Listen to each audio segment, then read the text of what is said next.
자, 사회복지 행정론을 제3장 사회복지 행정의 이론에 대해서 수업하는 시간을 갖도록 하겠습니다.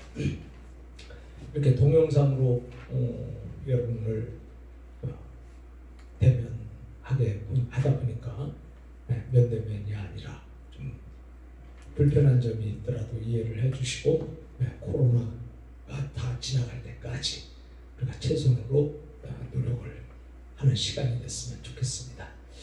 자, 그러면 사회복지 행정론 제3장 1장과 2장은 여러분들이 이미 사이트에서 다 확인을 하시고 수업을 하셨을 거로 생각을 합니다.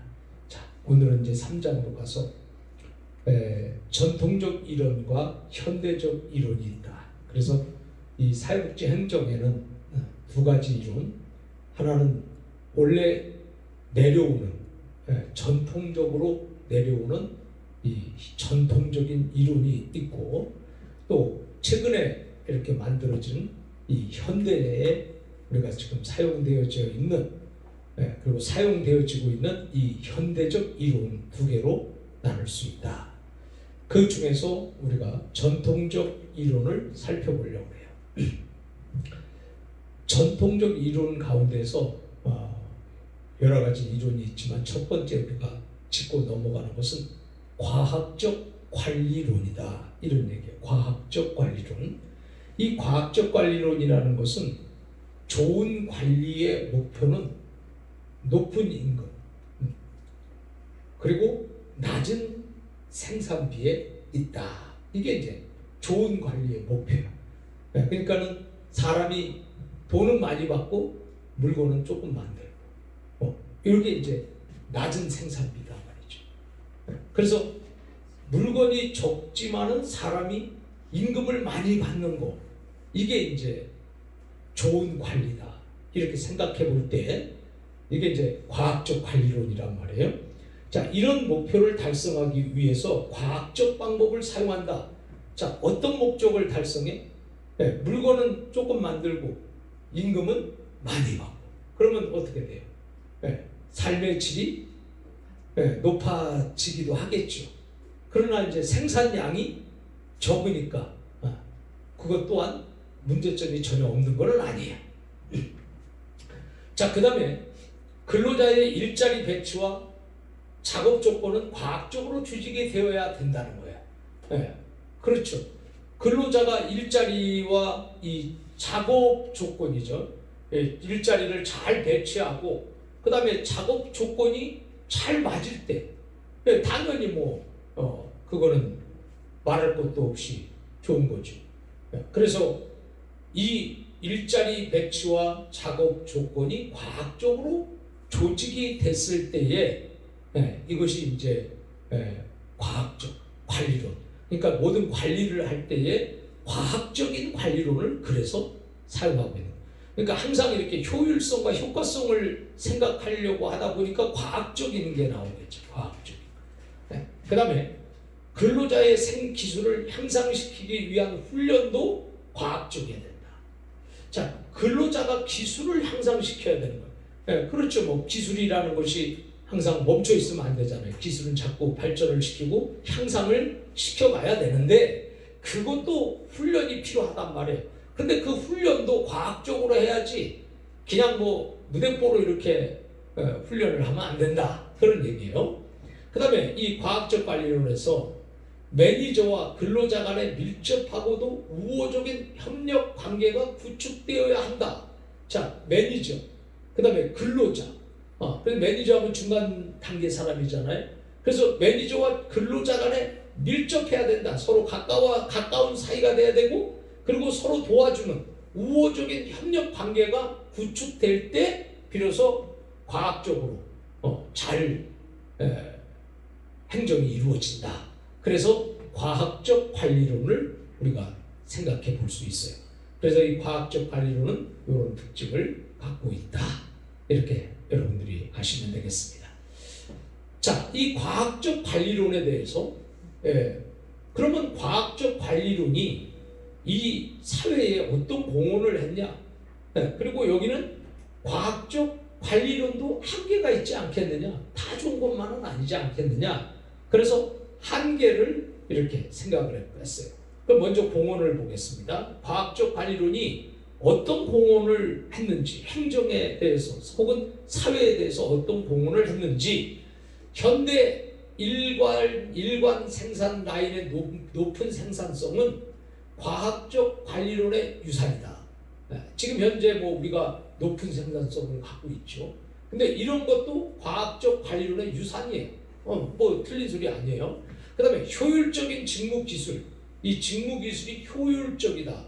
효율적인 직무 기술은 공장뿐만 아니라 많은 분야에 적용돼서 생산성을 향상시키는 데 기여했다. 그래서 효율적인 직무 기술, 요게 공장, 그 다음에 많은 분야에서 생산성을 향상시키는 데 기여했다는 거예요. 자, 그러면 여기서 단어를 한번 다시 이렇게 조심히 한번 생각해 보아야 되는데, 효율적인 직무 기술이다. 그랬어요. 자, 효율적인 직무 기술이라고 하는 것은 효과적인 직무 기술이 직무 효과적인 것을 얘기하지 않고 효율적인 것을 얘기했다. 자, 효율적인 것은 뭐라 그랬어요? 효율적인 것은 같은 일을 누가 얼만큼 돈을 적게 들여서 그 일을 했냐. 자, 똑같은 일을 했습니다. 똑같은 이런 일을 했는데 A라고 하는 사람은 이걸 10만 원에 했어. 근데 B는 똑같은 일을 20만 원에 했네. 자, 그럼 누가 더 효율성이 더 좋은 거예요? A가 효율성이 좋은 거잖아요. 그래서 똑같은 일을 해내는데 이 사람은 10만 원으로 이 사람은 20만 원으로 똑같은 일을 했다면 이게 이제 효율성에서 A라 먼저 한 10만 원으로 한 사람이 효율성이 더 좋은 것이다. 그래서 적은 돈을 들이고 많은 일을 하는 거예요. 그게 이제 이 효율적인 직무 기술이 공장, 그 다음에 많은 분야, 그리고 이런 것에 적용이 돼서 생산성을 향상시키는 데 기여를 했다. 이런 얘기예요. 과학적 관리론이. 그 다음에 그러면 이 과학적 관리론에는 한계가 있다. 무슨 한계냐? 과학적 관리가 생산성은 높였어. 근데 생산성은 왜냐하면 환경 잘 만들어주고 이 중간 관리자와 그 종업원 간의 이 관계, 우호적인 관계를 잘 통해서 이렇게 생산을 많이 했단 말이죠. 그래서 생산성은 높였어. 그 높였지만 노조는 어떻게 했어요? 반대를 한 거죠. 왜냐하면 원래 아까 얘기했잖아요. 이 임금은 많이 올라가고 생산은 적은 거. 이것이었잖아요. 근데 생산을 많게 하니까 이 노동자들이 피곤해요, 안 피곤해요? 피곤하잖아. 그러니까 여기 노조가 반대를 한 거지. 그래서 생산은 높였지만 노조는 반대했다. 그 다음에 과학적 관리가 일의 강도와 속도를 높였기 때문이다. 그렇죠. 아무래도 과학적으로 하니까 효율성, 효과성이 더 많이 나타나죠. 그러니까 일의 강도 올라갔어요. 속도도 높였어요. 그렇죠. 과학적 관리가. 그 다음에 근로자 해고도 약이 됐다. 자, 근로자가 해고가 약이 시작되는 거예요. 왜? 근로자가 과학적으로 하지 않고 또 여기 생산성이 만약에 없다. 그러면 또 이렇게 해고도 야기시킬 수 있는 거죠. 그 다음 매니저가 생산성을 지나치게 추구하면, 자, 매니저는 이제 그 중간 관리자잖아요. 그러면 매니저가 생산성을 지나치게 추구를 하면은 근로자를 착취하게 된다. 자, 생산을 많이 하기 위해서는 어떻게 해야 돼? 야근도 해야 되고 뭐 그냥 퇴근 시간도 좀 막 늦추고 막 이렇게 하다 보니까 자, 근로자를 착취하게 되잖아요. 그러니까 생산이 너무 많으면, 너무 많은 것을 요구하면 근로자는 힘들다는 거예요. 그래서 될 수 있으면 생산을 줄이면 근로자는 편안한 거지. 그래서 근로자가 편안한 대신에 급여도 많이 받아요. 임금도 많이 받아야 돼요. 이런 그 개념이에요. 자, 그 다음에 더 많은 근로자가 노조에 가입을 해. 그리고 노사관계를 불신하게 만들어. 그래서 많은 근로자들이 노조 가입을 하는 거야. 왜냐하면 자 생산성을 많이 높이니까 힘든 거야. 그 힘드니까는 어떤 이 힘을 좀 이렇게 써야 되는데 그러기 위해서는 노조에 가입을 해야 되잖아요. 노조가 활성화돼야 되는 거예요. 그래서 노조에 가입을 한단 말이에요. 그래서 이 이제 노조에 가입을 하게 되니까 노와 사, 이 근로자와 회사가 관계를 서로 불신하게 만들어. 그러니까는 노조의 입장에서는 생산을 줄이고 임금 많이 받는 게 좋은 거고, 회사의 입장에서는 생산을 많이 하는 게 이익이고. 자, 그러다 보니까 생산을 많이 하니까 노조는 더 힘들잖아. 그럼 돈도 뭐 그냥 더 많이 준다면 모르지만 많이 줘도 아무리 많이 준다 할지라도 막 그냥 24시간 일 시키고 막 상기 막 교대 막 시키고 하면 얼마나 피곤하겠어요. 그래서 그렇게 되면 이제 이 노동자들의 이게 이제 삶의 질이 떨어지게 된다. 이런 생각에서 보니까 이제 이런 한계가 과학적 관리론에 있게 된다. 자, 이해가 가시죠? 과학적으로 하다 보니까 여러 가지는 뭐 좋은 면도 있지만, 그러나 또 너무 과학적인 이런 쪽에 치우치다 보니까 이런 한계도 있더라. 그런 얘기. 자, 그래서 이 과학적 관리론에 단계의 원칙이 있어요. 이 단계의 원칙은 피라미드 형태의 위계적 명령 구조를 만든다. 이거야. 그러니까 피라미드 형태의 위계적 이 명령 구조. 자, 그러니까 이제 우리가 이 피라미드를 이렇게 그리면 여기서 쭉쭉쭉쭉 올라가면은 나중에 어떻게 돼? 점점 중앙 집권식이 되고 나중에 맨 위에 사람이 되는 거잖아요. 그래서 이게 위에 사람이 명령을 하게 되면 이게 이런 식으로 또 내려가게 되고, 그래서 결국은 피라미드 형태의 위계적 명령 구조를 만든다는 거예요. 그 다음에 명령 통합의 원칙이라는 게 있어요. 명령 통합이라고 하는 것은 근로자 K는 한 명의 슈퍼바이저로부터만 명령을 받는다. 자, 내 위에 사람한테 명령 받잖아요. 그죠? 왜냐면 이게 쭉쭉쭉 밑에서 이렇게 오니까 결국은 뭐예요? 나한테, 내 위에 사람한테 내가 듣게 되는 거잖아요.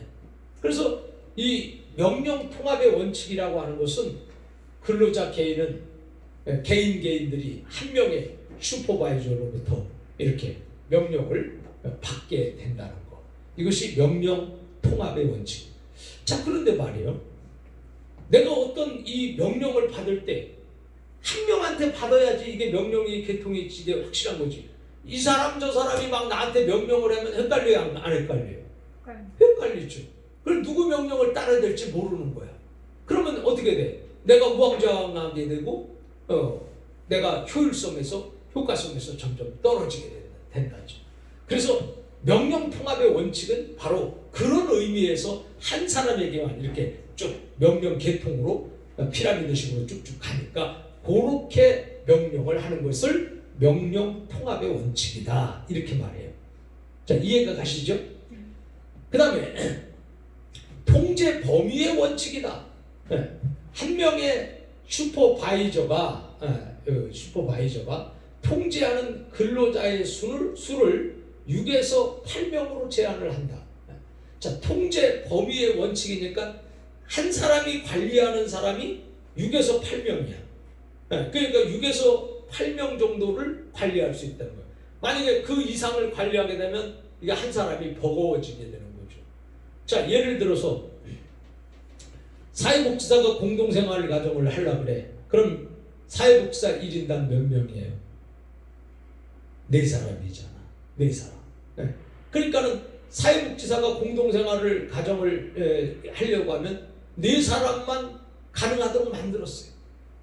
근데 왜냐하면 4사람 관리하는 것에 여러 사람 관리하면 좋지만은 여러 사람 관리가 힘들잖아요. 신경도 많이 쓰고. 그러니까는 이게 제대로 관리가 안 되기 때문에 숫자를 정해주는데 사회복지사는 4사람. 요양보호사도 마찬가지죠. 요양원에서 몇 사람이에요? 5명 하잖아요. 그죠? 이런 식으로. 그래서 여기를 보니까 그래도 6에서 8명 정도로 제한을 해놨어요. 그래서 통제 범위의 원칙은 한 슈퍼바이저가 통제하는 사람이 6에서 8명 정도가 된다. 이렇게 정해졌습니다. 자, 과학적 관리론을 우리가 계속해서 보면 예외 원칙이라는 게 있어요. 예외 원칙이 뭐냐면 개별 근로자는 표준화된 규칙에 따라서 항상 같은 일을 수행한다. 그래서 개별 근로자가 표준화된 규칙에 따라서 항상 같은 일을 해, 맨날. 이런 규칙이 적용되지 않는 예외적인 경우에 슈퍼바이저는 책임에서 벗어난다. 자, 이게 뭐냐면 그 슈퍼바이저 한 사람이 그 어떤 볼 때 그 한계, 그 분야만 계속 관리를 하게 되고 그 분야를 떠나면 슈퍼바이저 책임이 없다는 거죠. 이런 거예요.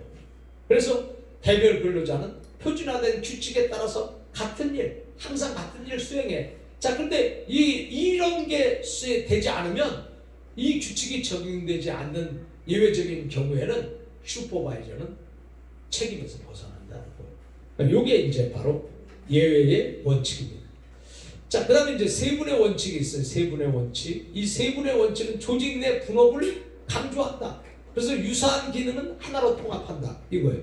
그래서 조직에서 자꾸 조직을 쪼개면 더 세분화되잖아요. 그죠? 조직을 하나로 뭉쳐놓으면 두리뭉실해지게 되는 거고, 요걸 세분화시키려면 쪼개서, 이렇게 조그맣게 쪼개서 넣으면 세분화되는 건데, 근데 세분화되는데 이 쪼개면서도, 이 세분화시키면서도 그 중에 같은 동질의 것은 하나로 묶어버리는 거죠. 이렇게 하나로 묶고. 쪼개내 같은 동질의 것은 하나로 묶고는 이런 것을 이제 우리가 세분의 원칙이다. 이렇게 말해요. 그 다음에 직계와 참모 분리의 원칙이라는 게 있어요. 직계, 그 다음에 참모 분리의 원칙. 자, 그러면 이게 조직의 기본적인 활동을 수행하는데 핵심인 직접 명령 기능과 지지하고 조언하는 역할을 하는 참모 기능을 분리를 해. 네. 자, 그러니까 이 리더가 할 수 있는 활동을 수행하는데 핵심적인 직접 명령 기능, 리더가 직접 명령하는 기능이 있고, 또 거기에 보조를 맞추기 위해서 지지하고 조언하는 역할, 그래서 참모 기능을 하는 이런 역할을 분리를 하는 거죠. 그러니까 직접 명령을 하는 역할과 아니면 이렇게 직접 명령이 아닌 참모들처럼 이렇게 지지하고 조언해주는 역할을 하는 참모 기능을 이렇게 서로 나눈다는 거예요. 그러니까 이게 직계와 참모 분리의 원칙이다. 자, 그 다음에 전통적 이론에서 우리가 과학적 관리론을 배웠어요. 지금까지 이제 과학적 관리론을 배웠는데, 이제는 지금부터는 인간관계론이에요. 자, 우리 인간관계론은 굉장히 사회생활에서 중요해. 또 우리 사회복지사도 인간관계를 잘해야 돼요. 그래서 인간관계론을 지금부터 우리가 살펴보겠습니다. 자, 인간관계론은 과학적 관리론이 완전히 무시한 인간적 요소를, 사람의 요소를 생산성 향상의 핵심 요인으로 부각을 시켰다. 인간적 요소를 생산 향상의 핵심 요인으로 부각시켰다는 거야. 그게 이제 인간관계론인데, 예를 들어서 우리가 이 인간관계론은 사람과의 관계를 통해서 생산을 더 많이 할 수 있는 거야. 이게 이제 어떻게 이해가 되냐면, 한번 우리가 생각을 또 해봅시다. 메이오 연구팀은 실험 집단과 통제 집단, 근로자 모두 특별한 관심을 받는다는 것을 알고 자신의 직무 성과를 개선하는 데 자부심을 느끼고 있음을 발견했다. 그래서 매니저의 인정 어린 슈퍼비전도, 매니저가 이제 인정적으로 그 인정 어린 슈퍼비전도 근로자의 동기를 강화하는 데 영향을 주는 것을 깨달은 거야. 그걸 본 거야. 그러니까 자, 딱딱한 것보다는 인간적으로 가서 야, 힘들지, 우리 많이 지쳤지, 힘 좀 내자, 그런다든지 이런 이 인간적인 이 요소야. 인간적인 요소. 자, 그래서 인정어린 슈퍼비전, 그걸 인정어린 슈퍼비전이라고 표현했어요. 그래서 인정어린 슈퍼비전도 근로자의 동기를 강화하는데 영향을 주는 것으로 나타난다.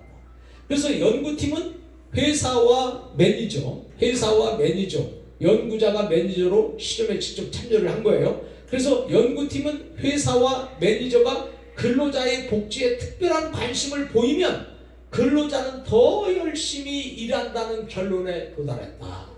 근로자의 복지에 특별한 관심을 가졌어. 그랬더니 근로자가 더 열심히 일을 했어. 그러니까 이 말은 뭐냐면 이 매니저들이 이 근로자들에 대해서 복지 쪽에 생각을 많이 한 거야. 뭐 예를 들어서 근로가 끝나면 무슨 뭐 운동을 할 수 있게 만들어 준다든지, 또 아니면 그 근로자의 가족들이 무슨 뭐 이렇게 그 책을 볼 수 있는 환경을 만들어 준다든지, 이렇게 복지 혜택을 주니까, 근로자의 복지에 특별한 관심을 갖고 복지 혜택을 주니까 근로자가 더 열심히 일한다는 것을 조사 결과 나타난 거죠. 자, 그래서 인간관계론이 이게 또 이제 이 생산에, 여기 생산성의 향상의 핵심 요인이 됐다는 거예요. 이게 인간관계가. 그래서 이것을 이제 우리가 인간관계론이다 이렇게 말해요. 지금 이 시간이 좀 되시죠. 그 다음에 자, 인간관계론을 우리가 보면서 인간관계론에서 생산성 수준은 심리사회적 능력이 아니라 사회적 규범에 의해서 규정된다. 자, 생산 수준이야, 수준. 생산성 수준이 심리사회적 능력이 아니라 사회적 규범에 의해서 규정이 된다는 거예요. 생산성 수준이. 그래서 사회적 규범, 사회적 법에 의해서 사회적으로 정해진 그 법에 따라서 규정이 된다는 거예요. 이게 심리사회적 능력이 아니고. 그래서 이제 그래서 그 인간관계론이에요. 당연히 그럴 수밖에 없는 거죠. 그 다음에 경제외적 보상이에요. 그 다음에 제재가 근로자의 행동에 심대한 영향을 준다. 자, 경제외적 보상, 돈 이외의 보상이죠. 그 복지야, 복지. 이런 것들의 제재가 근로자의 행동에 심대한 영향을 준다. 반면에 경제적 인센티브의 영향은 제한적이다. 그래서 이 돈을 주는 것도 있지만 복지 혜택을 또 이렇게 주어서 그 문제를 또 이렇게 해결하려고 하는 그런 것들이 있죠. 그거 이제 인간관계론에서 그런 부분들이에요. 그 다음에 근로자는 개인이 아닌 한 집단의 멤버다. 그래서 집단의 멤버로서 행동하거나 반응을 하는 거예요. 그러니까 인간관계이기 때문에 개인이 아니고 집단의 멤버, 구성원으로서 이제는 행동하고 구성원으로서의 이 자부심을 갖게 되는 거죠. 인간관계가 이렇게 개인이 아닌 이렇게 이제 지금 되고 있는 거고요. 그 다음에 인간관계론에서 공식적, 비공식적 리더십이 조직 내부의 사회적 관계에 상당한 영향을 미친다. 자, 이 리더십이 공식적이건 비공식적이건 그 리더십이 조직 내부의 사회적 관계에 상당한 영향을 미친다. 그 리더십이 아무래도 그 조직 내부의 사회에서 영향 미치잖아요. 그죠? 그 리더십에 따라서 조직 돌아가는 그 반경이 서로 다른데, 자, 이렇게 인간관계론 우리가 지금 살펴봤습니다. 자, 그 다음에 이제 인간관계론에 대해서는 이제 좀 더 나중에 이제 이렇게 우리가 생각을 해 보겠습니다만은, 관료제론이라고 관료제 이론이에요. 그런데 이제 여기 관료제론 이렇게 썼어요. 자, 그러면 관료제론은 전통적 권위가 있고, 그 전통적 권위가 있고 카리스마적 권위가 있고 합법적 권위가 있어. 자, 그러면 전통적 권위는 뭐냐? 왕, 황제, 교황 등 세습적 리더가 통치하는 권한이에요. 그래서 전통적으로 이렇게 높은 지위를 가진 사람들이 세습적으로, 세습이라고 하는 것은 이 아버지서부터 쭉 이어가는 거죠. 이제 대를 이어서 가는 그런 리더가 통치하는 권한, 이것이 전통적 권위예요. 그래서 전통적 권위는 역사적 또는 가계를 이어온 통제권에 의해서 행사가 된다. 따라서 통제 기간이 길고 세대에서 세대로 이어지는 거예요. 그 전통적 이 권위, 이것은 계속 높은 직위를 가진 사람이 계속해서 그 아들 때 또 계속해서 이어서 가니까 아무래도 이 통제할 수 있는 것이 이 그 집 식구들이 쭉 이어가니까 얼마나 길어요. 그죠? 세대에서 세대로 이어지죠. 그러니까 통제 기간이 길어. 그러니까 예를 들어서 뭐 아버지가 공장을 자식에게 물려주는 거야. 그럼 자식에게 물려주고 그 자식은 또 아버지를 이어서 열심히 하고 또 그 자식에게 또 물려주고. 지금 이런 것들이 이제 지금 우리나라도 그렇지 않습니까? 그죠? 우리나라도 예를 들어서 큰 회사 같은 경우도 아버지가 절대 다른 사람 안 물려주잖아요. 아버지가 자식에게 물려주려고 하고 세습하려고 하고 이런 것들이 이제 여기에서 보여지는 것이다. 그래서 우리는 이것을 우리가 전통적 권위라고 한다. 그래서 우리는 이 전통적 권위 요거에 대해서 지금 살펴봤습니다.